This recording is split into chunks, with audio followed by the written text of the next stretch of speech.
ഇന്ന് ഗൈസ് നമുക്കൊരു ബ്രേസ്ലെറ്റ് ഉണ്ടാക്കിയാലോ. അപ്പോൾ കമൺ ഗൈസ്, ഞാനിവിടെ ഇലാസ്റ്റിക്കിന് പകരം ഇവിടെ ത്രെഡാണ് യൂസ് ചെയ്യുന്നത്. അപ്പോൾ ഇതെങ്ങനെ ഉണ്ടാക്കുന്നതെന്ന് നോക്കാം. ഭയങ്കര ഈസിയാണ് ചെയ്യാനായിട്ട്. അപ്പോൾ കമൺ ഗൈസ്, എങ്ങനെയാണ് കെട്ടേണ്ടത് എന്നുള്ള ടെക്നിക്കാണ് ഇപ്പോൾ നിങ്ങൾ കണ്ടുകൊണ്ടിരിക്കുന്നത്.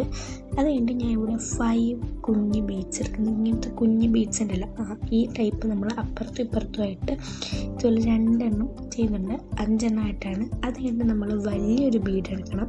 നിങ്ങൾക്ക് ഇഷ്ടമുള്ള കളർ എടുക്കാം. ഞാൻ ഇവിടെ 2 ഒരു വൈറ്റ് കളർ തീമിലാണ് ചെയ്യുന്നത് ബ്രേസ്ലെറ്റ്.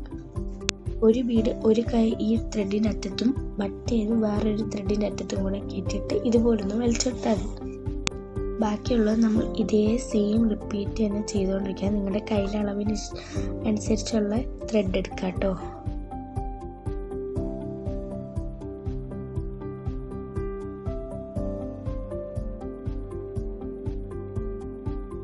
ആൻഡ് ഗൈസ്, നമ്മൾ ഫൈനൽ സ്റ്റെപ്പിലോട്ട് എത്തിയിട്ടുണ്ട്. അപ്പം അത് കഴിഞ്ഞിട്ട് നമ്മൾ ലാസ്റ്റായിട്ട് അപ്പുറത്തും ഇപ്പുറത്തുമായിട്ട് ഒരു കുഞ്ഞ് ബീഡും കൂടെ വെച്ച് കൊടുക്കുന്നുണ്ട്. അത് കഴിഞ്ഞിട്ട് നമ്മൾ സാധാ ഒരു കെട്ട് നല്ല ടൈറ്റായിട്ടിരിക്കാനായിട്ട് നമ്മൾ ഒരു കെട്ടും കൂടെ കെട്ടുന്നുണ്ട്. ഈ കുഞ്ഞ് ത്രെഡൊക്കെ ആയതുകൊണ്ട് നല്ല രീതിയിൽ തന്നെ ഇരുന്നോളും, വലിയ പ്രശ്നമൊന്നുമില്ല. ആൻഡ് ദ ഫൈനൽ ലുക്ക് ഇതാണ്. എനിക്ക് ഭയങ്കര ഇഷ്ടമാണ്. നിങ്ങൾക്ക് ഇഷ്ടമായോ എന്ന് കമൻറ്റ് ചെയ്യാൻ മറക്കണ്ട. അപ്പോൾ ലൈക്ക് ചെയ്യുക, സബ്സ്ക്രൈബ് ചെയ്യുക, ഷെയർ ചെയ്യുക. അപ്പോൾ എങ്ങനെയുണ്ട് നമ്മുടെ ഫൈനൽ ലുക്ക്? ഇഷ്ടമായോ? അപ്പോൾ ശരി, എന്നാൽ ബൈ.